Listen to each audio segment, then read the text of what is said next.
প্রিয় রুদ্র, তুমি আকাশের ঠিকানায় চিঠি লিখতে বলেছিলে। তুমি কি এখন আকাশ জুড়ে থাকো? তুমি কি আকাশে উড়ে বেড়াও তুলোর মতো, পাখির মতো? আমারও খুব পাখি হতে ইচ্ছে করে। আমারও সারা আকাশ উড়ে উড়ে মেঘের সাথে খেলতে ইচ্ছে করে। ছোটবেলায় ছাদে উঠে আকাশ দেখতাম খুব। রাতের তারা গুনতাম। এখনো ফাঁক পেলেই আকাশ দেখি। জানালার কাছে বিছানা পেতেছি। তুমি এই জগৎ সংসার ছেড়ে আকাশে চলে গেছ। তুমি আসলে বেঁচেই গেছো রুদ্র। আমরা যারা জলে ডাঙায় পড়ে আছি, তাদের যন্ত্রণা কিন্তু কম নয়। আচ্ছা, তোমার কি পাখি হয়ে উড়ে ফিরে আসতে ইচ্ছে করে? তোমার সেই ইন্দিরা রোডের বাড়িতে, আবার সেই নীলক্ষেত, শাহবাগ, পরিবাগ, লালবাগ চষে বেড়াতে? জীবন তোমার হাতের মুঠোয় ছিল। এ জীবন নিয়ে যেমন ইচ্ছে তুমি খেলেছ। আমার ভীষণ অবাক লাগে, জীবন এখন তোমার হাতের মুঠোয় নেই। যারা তোমাকে ট্রাকে উঠিয়ে মিঠেখালি রেখে এলো, মাটির তলায় পুঁতে রাখলো, তুমি তাদের বলতে পারোনি, না যাব না। ঘুরে দাঁড়াতে পারোনি। মাঝে মাঝে আমি মাটি চাপা কষ্ট অনুভব করি।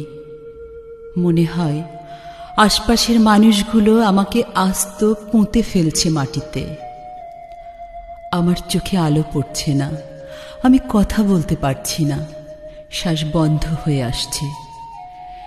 মৃত্যুর আগেই এমন মৃত্যু যন্ত্রণা অনুভব কি আর কেউ করে?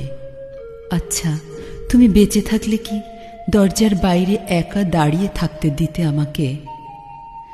খোলা দরজা দিয়ে ঘরের ভেতর যতটুকু দেখা যায়, বড় শখ করে সাজানো আমার সংসারটি দেখছিলাম। ময়মনসিংহ থেকে দুজনে শোবার জন্য খাট বানিয়ে এনেছিলাম, বসবার জন্য চেয়ার, বই রাখার আলমারি, কবিতা লিখবার টেবিল। স্বপ্নগুলো তখন টগবগে ঘোড়ার মতো ছিল, বাঁধ মানত না কিছু। যখন ট্রাকে করে তোমাকে নিয়ে গেল বাড়ি থেকে, আমার খুব দম বন্ধ লাগছিল। ঢাকা শহরটিকে এত ফাঁকা আর কখনো লাগেনি। বুকের মধ্যে আমার এত হাহাকারও আর কখনো জন্মেনি। আমি ঢাকা ছেড়ে সেদিন চলে গিয়েছিলাম ময়মনসিংহে। আমার ঘরে তোমার বাক্স ভর্তি চিঠিগুলো হাতে নিয়ে জন্মের কান্না কেঁদেছিলাম। আমাদের বিচ্ছেদ ছিল 4 বছরের। এত বছর পরও তুমি কি গভীর করে বুকের মধ্যে রয়ে গিয়েছিলে, সেদিন আমি টের পেয়েছি। এর মধ্যে কত কিছু ঘটে গেছে, তুমি কি খবর রাখো? আকাশ থেকে তো সব কিছু দেখা যায়, নাকি ক্ষুদ্র মনে হয়? পিপিলিকার মতো মানুষগুলো হাঁটছে, দৌড়চ্ছে, ঘর বাড়ি গড়ছে, স্বপ্ন দেখছে, মরে যাচ্ছে। তুচ্ছ এ জীবনের সুখের জন্য মরিয়া হয়ে উঠছে। মাঝে মাঝে বেঁচে থাকার জন্য মানুষের কাণ্ড দেখে এই জগতে দাঁড়িয়েও আমি হাসি। তুমি হাসবে না বলো? তুমি তো সকল সীমানার বাইরে চলে গেছ, আমাদের এই ক্ষুদ্র গণ্ডি থেকে অনেক দূরে। সাহিত্যের আড্ডা যখন হয়, আমার বাড়িতেই মাঝে মাঝে আসর বসাই। তোমার অভাব খুব অনুভব করি। হঠাৎ আনমনা হয়ে যায় যে, তুমি থাকলে বোধহয় সেই গানটি ধরতে, আমার মনের কোণে বাউরি বাতাস। কতদিন আমার মনে বাউরি বাতাস বয় না, কতদিন আর আবেগে আগের মতো কাঁপি না, যেমন কেঁপে উঠতাম তোমার স্পর্শে। শেষ দিকে তুমি শিমুল নামের একটা মেয়েকে ভালোবাসতে, বিয়ের কথাও হয়েছিল। আমাকে শিমুলের সব গল্প একদিন তুমি বললে।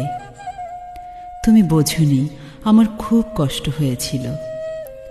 তুমি মাঝে মধ্যে বড় অকপট ছিলে, যে জিনিসটা আমার বড় ভালো লাগত। শিমুল মেয়েটিকে আমি কোনোদিন দেখিনি। তুমি তাকে ভালোবাসো যখন নিজেই বললে, জানি না আমার উপর শোধ নেবার জন্যই বললে কিনা। ঠাঁই ছিল না আমার সোনার তরিতে, এ ঘাটে ও ঘাটে কেবল দিয়ে ফিরেছি, সব দিয়ে নিজের ঘাটে শূন্য তরি ভিড়িয়েছি। জীবনভর সকলে কেবল দুহাত ভরে নিল, তা নিক, আমি যে দিতে পারি এই আমার সুখ। মানুষ তো শেষ অবধি মানুষের জন্যই। অনেক দিনের ইচ্ছে তোমাকে একটি চিঠি লিখি। তোমার অনেকগুলো ঠিকানা ছিল, মোংলার, মিঠেখালির, ঢাকার, আর সেবার আরমানিটোলার বাড়িতে বসে দিলে আকাশের ঠিকানা। তুমি পাবে তো এই চিঠি। আকাশের সাথে আমার বন্ধুত্ব ভালো, যে কোনো দিন হুট করে চলে যাব তুলোর মতো উড়ে বেড়াতে। না পড়া বইগুলো ফেলে, গোছা গোছা স্বপ্ন ফেলে তুমি যেমন চলে গেছ, এমন তো আমিও যাব। নক্ষত্রগুলোর সঙ্গে এক্কা দোক্কা খেলব। জগতের তৃষ্ণা তো মানুষের কখনো মেটে না, তবু মানুষ আর বাঁচে কদিন বলো? দিন ফুরায়। আমার কি দিন ফুরোচ্ছে না? আমাকে সকাল বলে ডাকতে তুমি, কতকাল ওই ডাক শুনি না। তুমি কি আকাশ থেকে সকাল, আমার সকাল বলে মাঝে মধ্যে ডাকো, নাকি আমি ভুল শুনি? তুমি ভালো থেকো, আমি ভালো নেই। ইতি সকাল।